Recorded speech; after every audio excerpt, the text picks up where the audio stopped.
पालक डाळ बनवायसाठी पालक, डाळ, हिरवी मिरची, टोमॅटो कुकरला लावून शिजवून घ्यायचं. शिजवताना थोडी हळद, तेल आणि हिंग टाकून ते शिजवून घ्यायचं. नंतर कढईमध्ये तेल गरम करून त्यामध्ये जिरे, मोहरी, कढीपत्ता, लाल मिरची, लसूण हे सगळं टाकून ते चांगलं लालसर होईपर्यंत भाजून घ्यायचं. त्यानंतर थोडे शेंगदाणे पण टाकायचे आवडत असल्यास.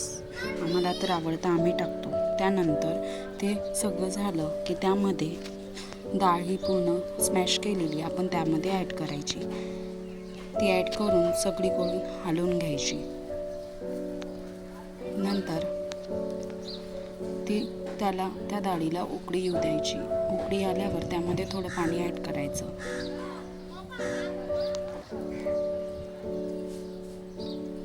नंतर वरतून गार्निशिंगसाठी थोडी कोथिंबीर घालायची. तुम्हाला जर माझा व्हिडिओ आवडत असेल आणि अशाच नवनवीन रेसिपी तुम्हाला जर हव्या असतील तर प्लीज मला सपोर्ट करा. हा माझा पहिला व्हिडिओ आहे. अशाच नवनवीन रेसिपी तुमच्यासमोर आणेल. प्लीज लाईक करा, सबस्क्राईब करा आणि सपोर्ट